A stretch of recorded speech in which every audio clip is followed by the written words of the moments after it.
Certo, as despesas associadas aos caças táticos dos USA durante a Guerra Fria, você pode considerar este um tópico bastante desinteressante, e a sua avaliação pode estar correta. No entanto, como sabe, eu gosto de examinar vários números, o que torna este tópico digno de nota de alguma forma. De facto, de 1945 a 1991, o custo real de um caça tático padrão dos USA aumentou aproximadamente 20 vezes. E acredito que compreender as razões por trás disso é bastante convincente. Para ser franco, o ponto principal não é tão sensacional quanto parece, dado que a economia americana expandiu-se 4 vezes em valor real durante o período da Guerra Fria. No entanto, em 1991, a Força Aérea e a Marinha dos USA estavam a gastar 5 vezes mais por um caça tático em comparação com o que pagaram em 1945. Isto representa o valor médio, evidente neste diagrama extenso e um tanto desagradável. Alguns casos desviaram-se significativamente da norma. Antes de aprofundar esses casos específicos, é importante mencionar que não existe uma única e clara fonte de dados para os custos unitários de aeronaves, especialmente para despesas de desenvolvimento. Compilei estas coleções de dados de diversas origens, principalmente registros orçamentais dos USAF, abrangendo diferentes períodos, juntamente com algumas informações específicas de fabricantes e relatos anedóticos ocasionais. Para uma narração fluida, ocasionalmente apresentarei um número isolado, e para os custos unitários, geralmente emprego um número que soa excessivamente exato. Estou confiante de que as minhas estimativas estão geralmente corretas, mas, por favor, considere estes números como aproximações de escala e não como valores perfeitamente precisos. De qualquer forma, os aviões de caça a jato americanos iniciais eram projetos relativamente simples.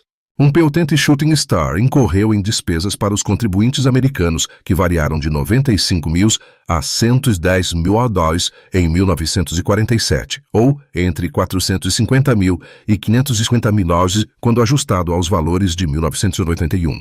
Um P-56 do período da Segunda Guerra Mundial tinha um preço entre $50.000 e $60.000 durante 1945. Consequentemente, os aviões a jato inaugurais não eram significativamente mais caros do que os seus antecessores amplamente reconhecidos e extensivamente fabricados. Curiosamente, o Grumman Bearcat, uma aeronave naval do final da guerra, que era mais compacta e utilizava o motor R-28 totalmente depreciado, revelou-se menos dispendioso em 1945, custando $40.000. Os modelos Republic F-84 e os iniciais North American F-56 eram mais avançados, mais pesados e tinham um preço mais elevado, variando de $180.000 a $250.000 naquele ano. Os modelos iniciais Panther e Banshee da Marinha tinham preços entre $220.000 e $350.000. O seu custo base elevado resultava do reforço estrutural adicional necessário para suportar as aterrissagens em porta-aviões. Isso incluía características como asas dobráveis, gancho de parada e pequenas variações de rádio. O preço mais elevado era atribuído à inclusão de radar na variante Big Banjo. Para essas aeronaves a jato iniciais, as fuselagens constituíam aproximadamente 70% da despesa total. O motor representava 25%, enquanto a aviônica compunha meros 5%. Isso devia-se ao fato de que, durante aquele período, a aviônica compreendia principalmente um rádio, uma mira giroscópica mecânica e instrumentos de navegação rudimentares. Com a virada da década, uma distinção clara persistia nos balbos entre caças diurnos projetados para tempo bom e caças noturnos equipados para operações em qualquer condição climática. Aeronaves de combate genuinamente multiuso ainda não haviam surgido. Embora características como taxa de subida e capacidades de alta altitude fossem comuns a esses tipos de aeronaves paralelas, sua aviônica e armamento divergiam. Dada a natureza dos alvos que pretendiam interceptar, os interceptores para qualquer condição climática tinham um preço consideravelmente mais alto do que seus equivalentes caças diurnos. O F-3D Skyknight, operado pela Marinha, era caracterizado por sua velocidade lenta, peso substancial e design aerodinâmico convencional. No entanto, incorporava um dos primeiros sistemas de radar funcionais para caças baseados em porta-aviões, numa era em que as unidades de radar eram essencialmente dispositivos eletromecânicos feitos sob medida. O componente de aviônica do custo do Skyknight representava 20% do seu preço unitário total, um valor considerado notável para aquele período. Em 1951, um Skyknight era avaliado em aproximadamente 600 mil dólares, com suas iterações finais, introduzidas por volta de 1954, aproximando-se dos 800 mil dólares. Essa quantia era substancial, representando 3 vezes a despesa de um caça diurno. No entanto, empalidecia em comparação com o custo de um Scorpion. Embora as aeronaves iniciais do modelo B, em grande parte ineficazes, fossem uma pechincha a 620 mil dólares, a variante F-89 de produção principal, uma vez equipada com foguetes, viu seu preço subir para 1 milhão. Perto do fim da série KJ, o preço do Scorpion aproximava-se de 1,4 milhões, com aproximadamente 25% desse custo atribuído à sua aviônica. O F-94C Starfire provisório, introduzido em 1954, custava impressionantes 750 miles, incorporando aviônica avançada e sistemas de controle de tiro. Isso representava um aumento de 300 mil dólares em comparação com o modelo inicial, F-94A Moran Steer. O avanço significativo subsequente na evolução dos caças americanos foi o F-100 Super Sabre. Esta aeronave marcou a estreia de um caça americano capaz de manter velocidades supersônicas em voo nivelado. É digno de nota que, apesar do seu significativo progresso aerodinâmico, os modelos iniciais F-100A e F-100C mantiveram uma estrutura de custos surpreendentemente semelhante à do F-86. Enquanto o F-86F, um modelo posterior, tinha um preço de aproximadamente 220 mil a 300 mil dólares por unidade, os modelos iniciais F-100A e C tipicamente custavam entre 670 mil e 720 dólares. Essa disparidade de custo resultou principalmente dos componentes do motor e da estrutura da aeronave, em vez da aviônica ou dos sistemas de armas. Para atingir suas capacidades, o F-100 necessitava de um turbojato jet de 57 com pós-combustão significativamente mais potente, uma estrutura robusta capaz de suportar cargas de calor supersônicas e especificações de fabricação mais rigorosas. O F-100D marcou o advento de uma sofisticação aviônica aumentada. Este modelo teve maiores volumes de produção e espelhou as doutrinas em evolução da era da Guerra Fria. Com o modelo D veio o Sistema de Bombardeio de Baixa Altitude, ou LABS, um computador de mira e lançamento giro estabilizado projetado para facilitar ataques de bombardeio nuclear por arremesso. Teoricamente, o LABS fornecia aos pilotos a capacidade de executar uma aproximação baixa, iniciar uma subida, lançar uma bomba nuclear ao longo de uma trajetória balística e, em seguida, evadir a explosão subsequente. A incorporação do LABS impulsionou o F-100D para uma faixa de custo distinta e mais alta. O custo unitário de entrega aumentou para uma faixa de 830 mil a 1,1 milhão. Este aumento foi atribuível não a alterações significativas no design fundamental da aeronave, mas sim às despesas associadas ao desenvolvimento, calibração e manutenção da integração aviônica e dos circuitos de armamento nuclear. Durante o início da década de 1950, as aeronaves de caça da Marinha inicialmente enfrentaram o desafio de provar a operação segura em porta-aviões de designs de jatos com asas enflechadas. Somente após esta demonstração, a experimentação com voo supersônico pôde começar, levando o F-9F Panther a ser sucedido pelos modelos F-9F6 e F-9F8 Cougar. As asas enflechadas proporcionaram taxas de subida aprimoradas e velocidades de cruzeiro aumentadas, tudo isso mantendo os princípios fundamentais de design da estrutura da aeronave. O custo unitário ascendeu a uma faixa de 450 mil dólares a 600 mil dólares, principalmente como resultado de aprimoramentos estruturais e melhorias aerodinâmicas. Pouco tempo depois, a Marinha incorporou adicionalmente as aeronaves FJ-2, FJ-3 e FJ-4 Fury, que eram inicialmente versões navalizadas diretas do F-86. Posteriormente, evoluíram para plataformas bastante distintas, com seu custo unitário permanecendo na faixa de preço de 550 mil dólares a 750 mil. Embora talvez não tão dramaticamente marcantes, suas características de desempenho eram bastante comparáveis às do F-100.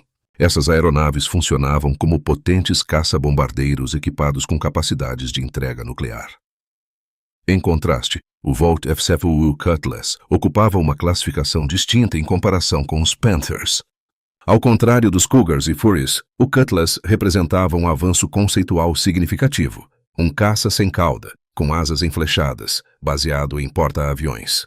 Seu design visava alavancar as mais recentes pesquisas aerodinâmicas, permitindo assim uma transição direta para um paradigma operacional e de armamento inteiramente novo.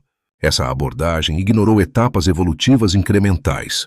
No entanto, os pré-requisitos tecnológicos para sua implementação bem-sucedida, particularmente motores a jato de alto empuxo confiáveis, simplesmente ainda não estavam disponíveis. Os aviões Cutlass iniciais eram propulsionados por motores Westinghouse G-34 e, subsequentemente, JAST-46. Estes propulsores entregavam consistentemente significativamente menos impulso do que o antecipado.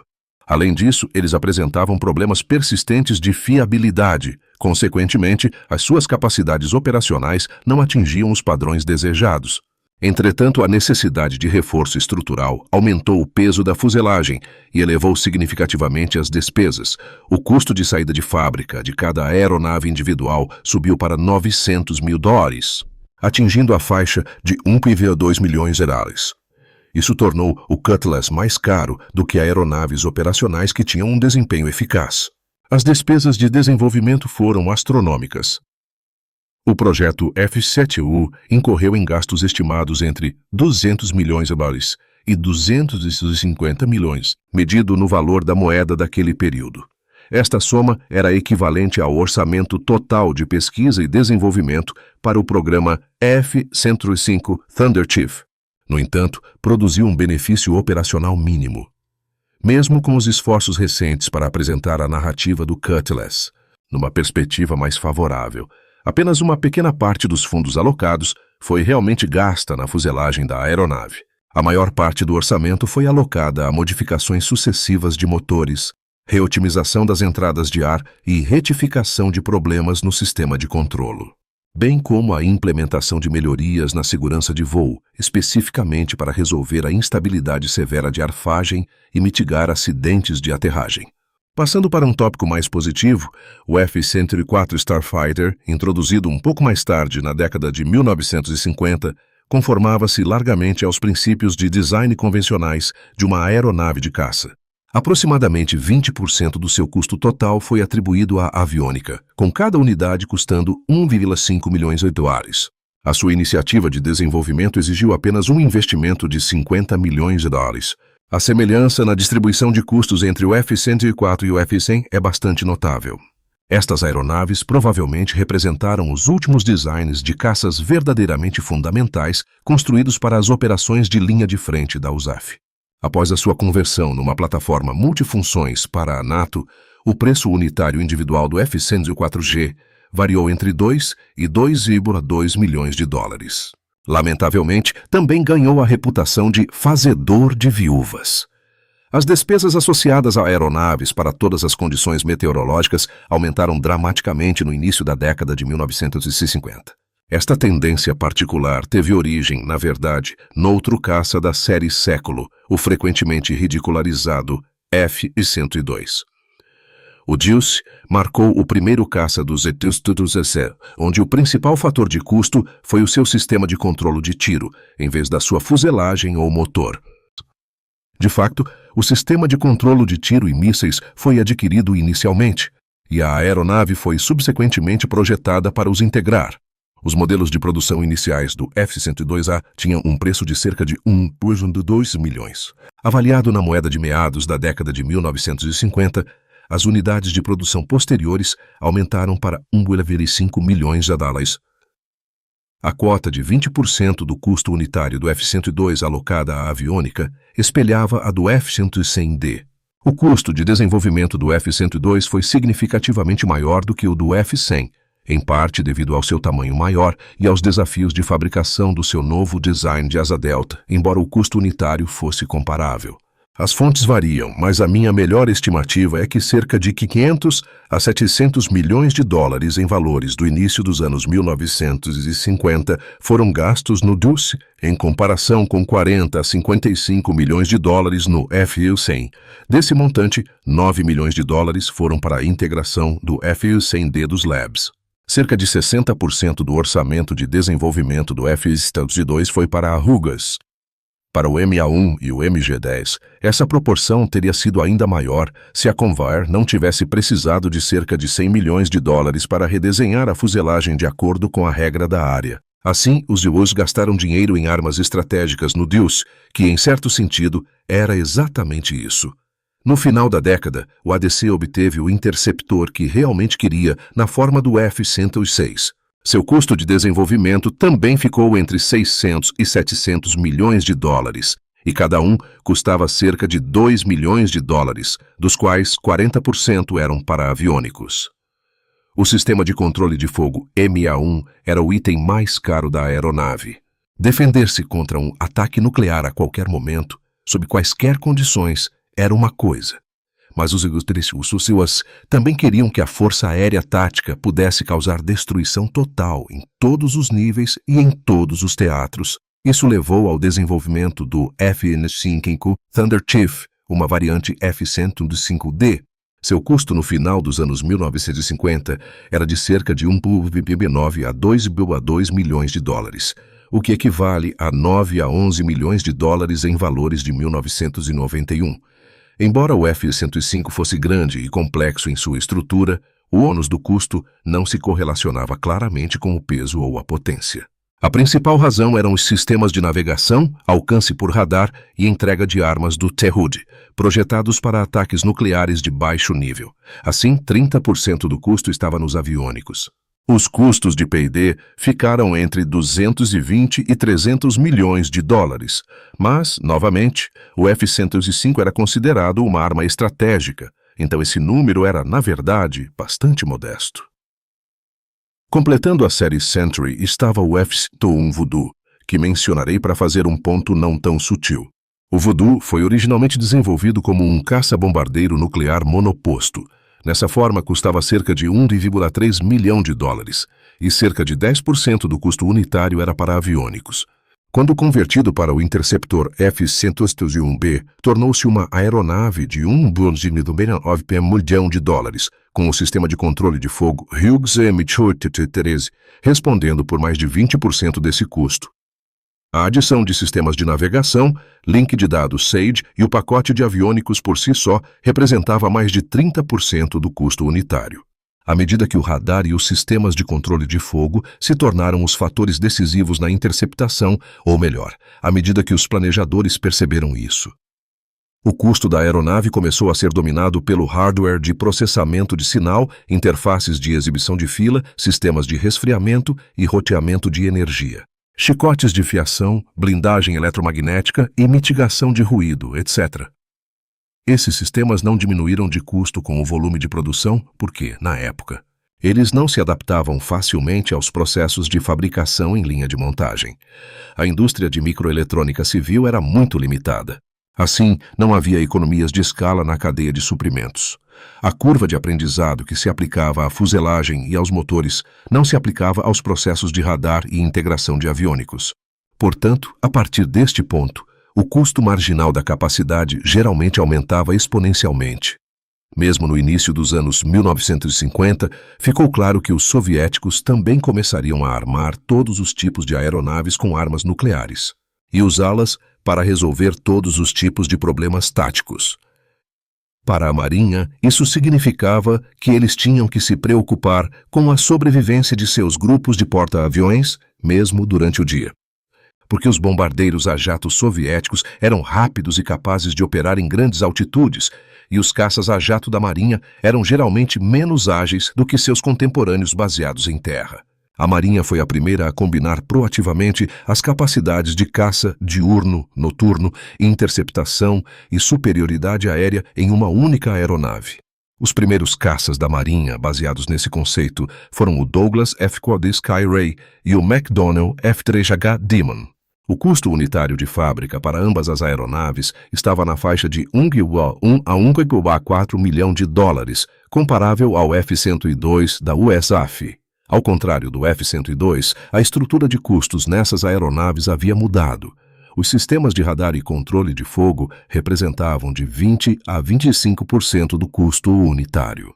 O seu custo era quase equivalente à cota do motor, O Skyray apresentava uma asa delta com grande enflechamento. A sua elevada relação impulso-peso proporcionava um desempenho de subida excepcional e contribuía para as despesas de P&D. No entanto, o custo unitário principal originava-se do seu radar ANAP QS50 e do computador de alcance que o acompanhava. Da mesma forma, o custo total do Demon foi inflacionado pelo motor G101 não fiável, que exigiu substituição, modificação e reintegração. Isto demonstrou novamente que a tecnologia de propulsão imatura podia ser tão financeiramente prejudicial quanto a aviônica ambiciosa. No final da década de 1950, a Marinha tinha adotado plenamente um novo sistema para o design de caças.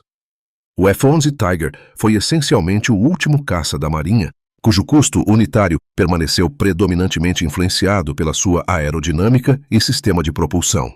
Notavelmente, o seu desenvolvimento ainda totalizou 135 milhões de dólares, em comparação com 145 milhões para o Skyray, e uns substanciais 240 milhões para o Demon. As aeronaves subsequentes da Marinha tornaram-se a pedra angular do poder aéreo tático terrestre e marítimo dos rios ao longo das décadas de 1960 e 1970. Inicialmente, as variantes do F-4 para a Marinha e a Força Aérea eram um design partilhado com apenas distinções relativamente menores. Isto foi provavelmente vantajoso, dado que o desenvolvimento destas primeiras versões custou aproximadamente 500 milhões de dólares. Cada unidade F-4B e C tinha um preço entre 2,2 milhões e 2,6 milhões de dólares, dependendo do lote de produção. A divergência mais significativa ocorreu com os Phantoms de segunda geração, o F-4E da Força Aérea e o F-4J da Marinha. O F-4E tinha um preço de aproximadamente 2,3 milhões a 2,6 milhões de dólares na altura, o que se traduz em 7,5 milhões a 8 milhões de dólares em valores de 1991. Isto era, de facto, ligeiramente menos do que o F-4D, que tinha introduzido o radar Anand Q-109, a integração de mísseis AIM-4 Falcon e sistemas de mira de bombardeamento atualizados. Pelo mesmo preço unitário, o F-4E incorporava um canhão M61 interno, melhorias estruturais e um conjunto expandido de contramedidas eletrônicas, ECM. O F-4J, por outro lado, estreou-se com o ARC-10, o primeiro radar de pulso Doppler da Marinha dos DoD, capaz de engajamentos look-down, shoot-down. Isto, consequentemente, elevou o custo unitário para entre 2,9 milhões e 3,2 milhões de dólares na altura, ou aproximadamente 9,5 milhões a 10,5 milhões de dólares em moeda de 1991. Isto representou um aumento de aproximadamente 30% em relação ao F-4A. Assim, no início da década de 1970, a discriminação de custos dos caças táticos podia ser amplamente categorizada como 30 a 35% para a fuselagem, 20 a 30% para os motores e uns significativos 40 a 50% para a aviônica.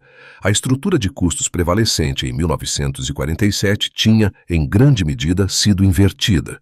Por volta do mesmo período em que o F-4E e o J-8 estavam a ser implantados, a Força Aérea também iniciou o lançamento do F-111A. Foi introduzido para substituir o F-105 como uma plataforma de interdição e ataque de longo alcance e baixa altitude. Cada unidade F-111A custava entre 5,5 milhões e 6,2 milhões de dólares no final da década de 1970. O que equivale a 22 milhões a 26 milhões de dólares em valores de 1991. Isto representou um custo em termos reais que era 2,5 vezes maior do que o do F-105. No entanto, o F-111 não era nem 2,5 vezes maior, nem 2,5 vezes mais rápido. Neste caso particular, as despesas acrescidas com a naviônica foram atribuídas ao seu radar de segmento de terreno AAN APQ-113 e AN APQ-115 e ao piloto automático integrado, que facilitavam a penetração automatizada a baixa altitude em todas as condições meteorológicas, dia ou noite. Filosoficamente, serviu como a variante de ataque do sistema de armas intersetor F-106 de uma década antes. Embora o F-105 possuísse sistemas para ajudar o piloto a navegar para um alvo distante em qualquer clima, o sucesso final de alcançar o destino dependia da habilidade individual do piloto. Apesar das capacidades consideráveis do THUD, a sua eficácia era, em última análise, limitada pelos tempos de reação do piloto e pela resiliência mental, especialmente quando também encarregado da entrega de armamento. O F-111, por outro lado, automatizou uma parte substancial desta sequência operacional para o piloto, à medida que voava a altitudes extremamente baixas. Isto explica por que o desenvolvimento do modelo A e do modelo B interceptor não concretizado excedeu 5.000 milhões de dólares. Para a Marinha, esta soma traduz-se em 57 mil milhões de dólares em dinheiro de 2026, ou 26 mil milhões de dólares em 1991, o que é uma quantia bastante substancial. O A6 Intruder da Marinha ilustra, de certa forma, a despesa associada aos sistemas automatizados de penetração a baixa altitude do F-111. Embora o Intruder oferecesse mais assistência ao piloto do que o F-105, particularmente no que diz respeito ao emprego de armas, não possuía nem de perto o conjunto sofisticado de sensores ou as capacidades de automação encontradas no F-105. Além disso, incorporava 2 motores turbofan com pós-combustão, grandes e inovadores, juntamente com asas de geometria variável para otimizar o seu desempenho. Consequentemente, cada unidade Intruder tinha um preço de aproximadamente metade do custo de um Aardvark, e as suas despesas de desenvolvimento eram menos de 1/5 das do F-111. Sem alongar o assunto, a subsequente série TEAM de aeronaves manteve esta trajetória. Como resultado, na década de 1980, o custo unitário médio dos caças táticos foi detalhado e compreendido. Os aviônicos representavam de 50% a 70% do custo, a fuselagem de 15% a 25% e os motores de 20% a 25%. O preço unitário acabou por se fixar entre 20 e 38 milhões de dólares. Isso equivale a 45 a 85 milhões de dólares em 2026, quando ajustado dos valores de 1991. Isso me leva de volta ao meu ponto inicial. Entre 1947 e 1991, o gasto real com um caça tático dos Gulfstream aumentou aproximadamente 20 vezes. No entanto, o custo da fuselagem cresceu menos de 3 vezes. Essa disparidade decorre das despesas associadas ao processamento, às capacidades de sensoriamento e à obtenção de uma vantagem decisória. Isso era essencial, pois a consciência situacional tornou-se a característica primordial exigida para aeronaves táticas. Independentemente de seu propósito, os Estados Unidos adquiriram várias aeronaves verdadeiramente econômicas durante este período.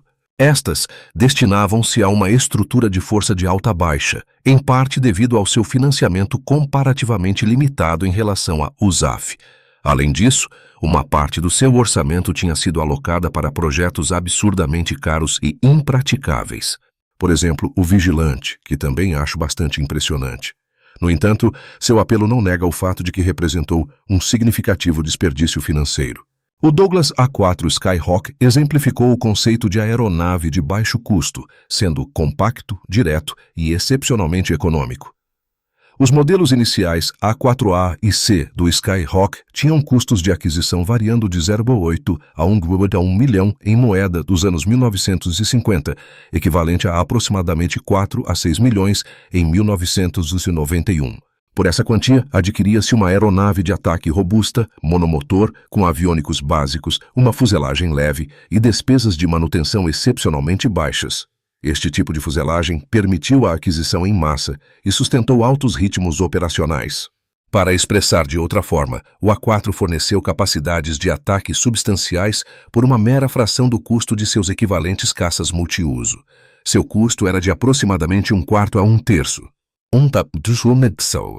Isso foi em termos do poder de compra real necessário para um F-4 ou aeronaves de ataque grandes subsequentes, já que seu design priorizou intencionalmente a simplicidade e a quantidade em detrimento de eletrônicos avançados e automação, resultando em mais de 2.000 unidades fabricadas. A aeronave de baixo custo subsequente da Marinha foi o A7 Corsair Soyuz, que incorporou um conjunto limitado de aviônicos para alcançar precisão. Sua eficácia foi tal que, semelhante ao Phantom, também foi adotado pela USAF para uma missão idêntica. Os custos unitários padrão para os modelos A7D, durante o final dos anos 1960 e início dos anos 1970, eram de aproximadamente 2 a 2,6 milhões em moeda da época, ou 9 a 13 milhões de dólares em 1991. Consequentemente, o A7 tornou-se distintamente mais caro que o A4, devido à inclusão de navegação inercial, um sistema de bombardeio assistido por computador e um display head-up avançado. No entanto, permaneceu consideravelmente mais acessível do que as grandes e complexas aeronaves de ataque pesado da época. Seu custo era menos da metade do de um F-111. O resultado tangível provou ser substancial. O A7 forneceu uma porção significativa da precisão e adequação à missão encontradas em plataformas premium, mas com um custo unitário substancialmente reduzido. Isso permitiu aos estrategistas manter a capacidade operacional enquanto implantavam um número maior de aeronaves. Naturalmente, outra aeronave merece discussão. Durante a maior parte da Guerra Fria, estrategistas americanos priorizaram alcançar superioridade em consciência situacional. As aeronaves da série Teen apresentaram um desvio notável, incorporando avanços computacionais desenvolvidos durante a corrida espacial e esforços de rearmamento mais amplos para alcançar desempenho aerodinâmico excepcional, ocasionalmente apresentando controles fly-by-wire. Essas aeronaves ostentavam manobrabilidade superior e aviônicos avançados. Os soviéticos reconheceram sua iminente perda na competição pela dominância aérea convencional, principalmente devido à sua incapacidade de produzir caças de quarta geração em quantidades adequadas. No entanto, eles retiveram um arsenal substancial de sistemas de mísseis superfície-ar mortais e várias tecnologias de radar e mísseis ar-ar altamente eficazes. Após observações do impacto dos SAMs de fabricação soviética durante o conflito do Oriente Médio de 1973, os USCAs iniciaram uma pesquisa séria sobre baixa observabilidade. Esta pesquisa culminou no F-117. O desenvolvimento do F-117, de fato, não foi exorbitantemente caro. A despesa ascendeu a apenas 6 mil milhões de dólares em fundos contemporâneos, ou aproximadamente 12 mil milhões quando ajustado aos valores de 1991. Isso porque eram produtos artesanais, apesar de serem fabricados com o máximo sigilo. O custo por unidade era excepcionalmente alto, atingindo 45 milhões de dólares cada.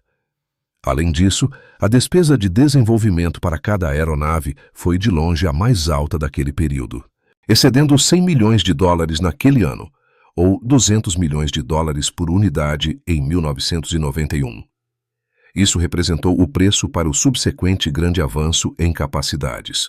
O F-117 era bastante descomplicado em termos de sua aviônica. Desenvolvimentos subsequentes viram a integração de aviônica de ponta em uma plataforma furtiva. Isso acabou por levar aos custos unitários e de desenvolvimento prevalecentes nos dias de hoje.